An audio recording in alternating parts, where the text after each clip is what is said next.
Hi everyone. I'm just going to do a quick intro on the section of the BDR right here, back discovery roads. It's for off-roading, a lot of roads like that, and this one is in California area. The section I did, it was a small section, and is considered section 7 on this series. And I'll flip to it really quick. Actually, it's not all of section 7. So this is section 7 right here. This whole length is section 7 from where you're following it. It goes all the way up here. Where only portion that I did that you're going to see in this video is from Lone Pine, right? Nah, from Lone Pine. I just did this back area to Manzanar. So there's Manzanar, and I'll have another video of Manzanar. And then there's Lone Pine. That's the only section I did of all of this section 7, which was plenty enough for me being on my own. What I was told by somebody at the museum, at the Western Film Historical Museum that's in Lone Pine, is that this section here, this is 395 going up the middle, but the section that's on the east side of 395 is very soft. So they were calling it moon dust, and I'm riding on my own, and I just didn't want to risk that. This is going to be kind of a long video when it gets into the helmet cam. But one thing I want to talk to you about my helmet cam, you'll notice it that here's my helmet cam. This is the video you're going to see next. Now the helmet cam, you'll see as it starts, it's orientated, and you see the controls in my hands. I realize that, and while I'm riding, I go orientate the camera so it's more in line with my line of sight. Unfortunately, what I didn't do, that red orientation keeps it level. I had rolled it a little bit to my right more. So when you're watching the video of the helmet cam coming up, it's going to be tilted a little bit. So if you're watching it on the phone, tilt the horizon, or else it's going to get very annoying. I didn't notice that until I just watched it. But that red thing should be parallel with the ground. That keeps my horizon parallel. And then to tilt the camera, as my head on the bike sits like this pretty much, my camera. So when the helmet's sitting down on the ground, it looks like the camera's shooting up. But actually when it's being worn, that's the angle of the helmet, so the angle of the camera has to change.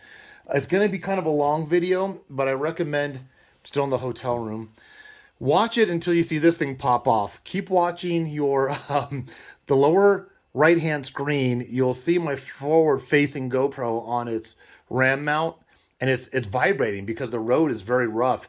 This thing just vibrates, vibrates, vibrates. Well, the funny thing is, it ended up popping off, and the vibration just busted that up. I mean, it was just really weird. But you see, I think I didn't know the camera was rolling. This pops off. I'm going about maybe 8 to 12 miles an hour. It falls off, hits my knee, and then it rolls down towards my foot, where my foot is with on the controls, on the foot pegs, and it rests there. And I'm able to slow down, and you see me turn off the motorcycle and reach down and pick it up. Now the good thing is, number one, I think it would have happened at a high rate of speed on 395, and if that would have happened, it would have been bouncing down the highway. I would have never probably gotten it again. And number two, since it did happen on the BDR, uh, I don't like stopping in that soft sand.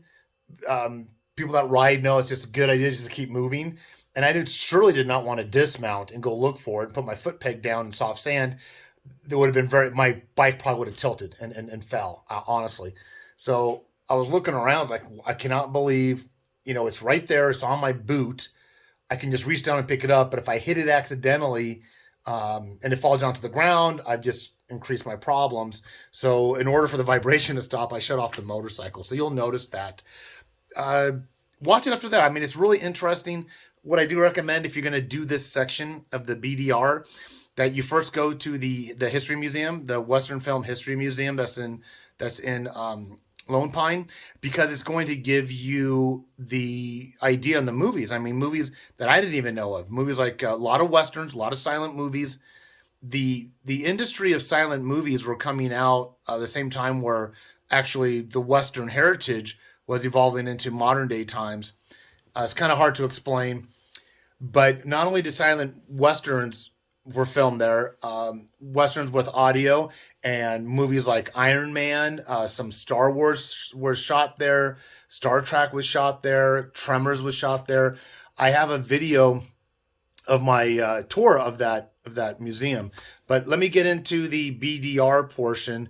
I think that's all I wanted to tell you. Talk about my the GoPro snapping off. That was really interesting part of it. This was not on, by the way. I did not have this rolling. And I'm doing everything you see. I'm doing off my Samsung. I'm taking the chips out and I'm putting them in an adapter my wife got me, and it goes to my Samsung phone. I edit it on my Samsung and then I shoot it up to YouTube. And I think that's all I was going to mention on the BDR. It was a great ride. It is pretty packed dirt. I guess you can camp out there, and if I were ever to do it again, I would definitely want to camp out there, right off the side of there. And you'll see my helmet cam moving and picking up some of the people camping. Now I do have a Hero 4 facing forward, and I have a black GoPro Black in my for reverse. Those are stationary in direction and passive travel. What's nice about the helmet cam, it picks up audio when I start talking, although I'm not doing a lot of talking in this video. Then as I'm looking around, you see what I'm seeing. All right, so that's that. Let me get done with this intro, put all the videos together so you guys can watch what I did off-road on that section of the BDR.